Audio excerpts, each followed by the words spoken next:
Welcome back to Society Case Files. My name is Robert, and today I'm going to talk about Dune Awakenings Chapter 2. If you like this kind of content and you want to see more, please subscribe to the channel and hit the notification bell. Otherwise, I'm going to dive right in. Before I go too in-depth into anything else, I'm just going to offer this piece of advice right away. And it's one that I should have been taking. It's one that I should have had. It's one that has killed me many times because it's just so annoying. Always carry a hand scanner in this game. Just do it. Just have it in your inventory, no matter how annoying it is. I, for some reason, always put it away. I have no idea why. It's a compulsion. It's frustrating.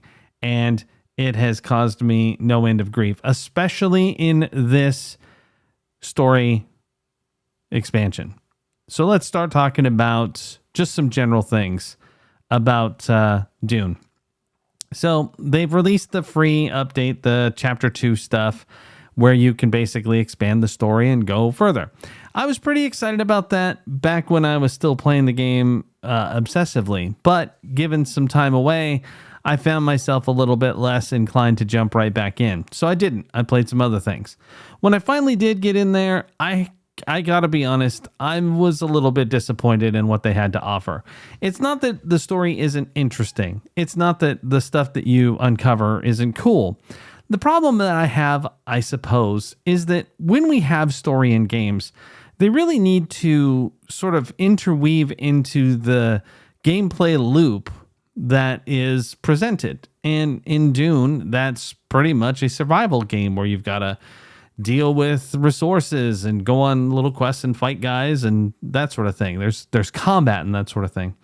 But in the new chapter, and quite honestly, some of the other one in the original game, there's a whole lot of just walking around and interacting with objects. It's sort of more prompted cutscenes than it is anything else. And as far as I can tell, the dialogue options don't really change the outcome very much. Please correct me if I'm wrong if you've played through it more than once.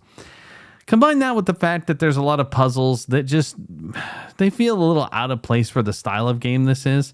And I was just not all that into it. I thought that it could have been a lot more interesting. It could have interwoven with some more conflict, specifically ways to use your powers and your skills.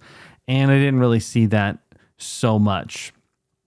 That said, I don't know exactly what I expected. And if you had a different expectation, I'd love to hear it as well. If you were playing this game and it was different than you figured they would go, then yeah, please tell me what you were anticipating. For me, I guess I just thought that it would be a little bit more like going into the different sieges and stuff and maybe fighting people or, you know, encountering characters that you could either talk your way out of fighting or whatever. I don't know why I thought that. Honestly, the mysteries of the sieges at the beginning of the game was just a walking simulator, so I probably should have expected pretty much the same thing. Some of the new contracts were okay. I didn't mind those. But then there are some changes that they made to the game, one of which I didn't encounter, thank God, and the others are just kind of strange. For example, if you're fighting with melee and someone shielded, you used to be able to parry them, they'd be staggered, and then you would slow blade them. It sounds like that's really easy, and quite frankly, even after 300 hours of play, I have to admit that I was not doing it perfectly every single time. There were occasions where I still have to bust out one of my powers to prevent them from their ridiculous combos. And if you go online and read, lots of people have some opinions about the endless combos that enemies are able to throw at you. Sometimes they'll just throw 4, 5, 6 hits at you and recover and dodge. It seems like they don't really have the stamina problem that you do. And of course, your stamina drops really quick, even when you've maxed it out with the Swordmaster line. It's overall fairly absurd anyway. But they've decided that maybe it was just too easy, because now when I parry, I stagger them, and then I try to slow blade them, and then they literally celerity like they're playing vampire out of the way. It's straight out of being staggered. It's crazy. I looked it up. People have been complaining about it for a little over a month, maybe more actually, and it doesn't seem like it's getting better. Some people have completely adjusted the way they play, picking different kinds of weapons that have a higher speed or just going straight ranged attacks to deal with it. But it is interesting that that's one of the things that was changed in the update. I don't know which patch did that because, again, I hadn't been playing it consistently enough to get there. I don't really care about the deep desert in this regard because on my private server, I've gotten far enough and with enough stuff that I pretty much have everything I need. I could just go out there and farm a few things and make anything I want. On the official server, I'm nowhere near that, but I was primarily keeping that around because, well, first off, it's the official server, so it's a little easier to keep your stuff without losing it to the fact that maybe you stop paying for the private, but also because I had finished every single story mission and I wanted to see what it would be like. And, I was kind of a good guy. But all that said, it does seem that they have added a little bit of challenge for the PvP crowd, considering that they have decided that maybe rockets just weren't accurate enough and they've made it to the point where they now home in on their targets. I can tell you that the time that I got ganked, the people were firing those dummy mode without being able to hone in on me, and I was swerving around like a total maniac and they still took me out in seconds. So I guess congrats to the griefers who are out there who still find people crazy enough to get out in the world who are just willing to be murdered because it's easier now for you. Other things to talk about would be the sheer amount of bugs. I've encountered plenty in the short time that I played. I only played for 3 or 4 hours. And in that time, I had every box in my base just appear empty. I had my stamina get bugged so that I had 0 stamina and it wouldn't refresh. I had my ammunition not reload. On and on. There was actually more than I can even count, and I certainly don't want to just sit here and list them all, but it was plenty of things that just, quite frankly, ruined the experience. When I thought I had all of my chests emptied out for some reason, whether it was because someone figured out how to hop into my base or something, I don't know. Your mind starts wandering to fantastic places when you realize that you've lost quite a bit of stuff. But what it turned out was that I just had to completely get out of the game and log back in. All my stuff reappeared. My stamina started working. It was like I started a process of bugging and it just cascaded out of control. And the only resolution was to completely kick all the way out and then get back in.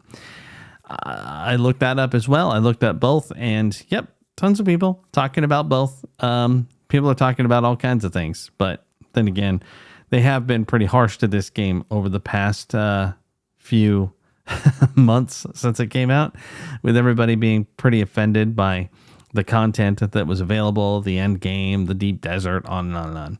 What I've read about the deep desert is that they have made some pretty significant changes. The borders are gone. You've got more variety in the landscape, that sort of thing. I don't necessarily know how much that helps people, how much excitement that brings. I didn't really see anybody being positive about it per se, but again, I'm just not willing to go out there right now. I think that you need to be in a mindset that is brought on by playing a lot of the game still. Like if I was still playing it in the same way that I had been playing it before when it first came out, I'd probably be more interested in getting out there and going for this. But right now, having not played it since, I don't even know when I played it very seriously, probably the very beginning of August, maybe not even then, probably in July. I just don't have the chops. I was struggling to beat up PvE guys and with some of these melee changes, that's not entirely surprising. But anyway, I think that's enough complaining. It's still cool to see the story progress. It was neat to see those characters again. And it's nice to sort of delve deeper into the mystery they're trying to create. Part of me kind of wishes that they would have just made a web series about it to tell us the story rather than try to string us along. The next one isn't even coming out until Q1 2026. This is only maybe 6 hours long if you really stretch it out.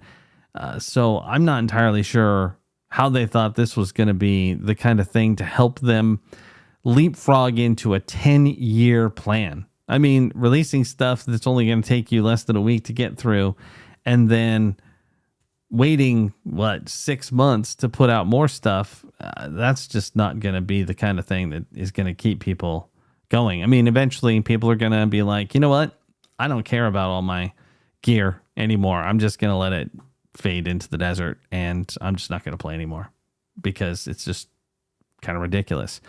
I guess that if you're just interested in the story, like you just want to find out what happens, then maybe you just make sure you've got the best gear you can get, keep it in good condition, and then you could let everything else go by the wayside. Maybe keep a Thopter in your vehicle. Well, obviously keep a Thopter in your vehicle replicator, and then you can come back and check out the story without having to worry about all the other stuff. It's only if they actually do what I said earlier, where they start to weave that story appropriately into the gameplay loop, that it would be a problem, because then you'd have to go out and mine specific things to make certain things in order to progress the story, which is kind of what, again, I think they should have done if they wanted this to be a little bit more successful. But making it into a sort of point and click adventure combined with what we've got as far as the gameplay loop goes, that makes it something that, I mean, ultimately I don't think is going to matter about all of the cool stuff you've acquired. In a sense, that means that there's technically two games here. There is the survival game that we have all played that took us to the deep desert, that involves collecting spice and risking worms and all that crazy stuff. And then there is the main story, which is a totally different game that they created roughly in the same engine, but you don't have your powers. You pretty much don't have any gear except for the stupid hand scanner. And yes, I'm still bitter about it. I guess I don't know what to say other than that. But let me know what you think. Let me know how you're feeling about it. Are you excited about the fact that they think they've got 10 years of this, releasing stuff, 2 to 6 hours of content every 6 months? What are your thoughts? Are you going to come back? Are you going to keep your stuff? Are you worried about it? Let me know. Anyway, this is Robert with Society Case Files, signing off.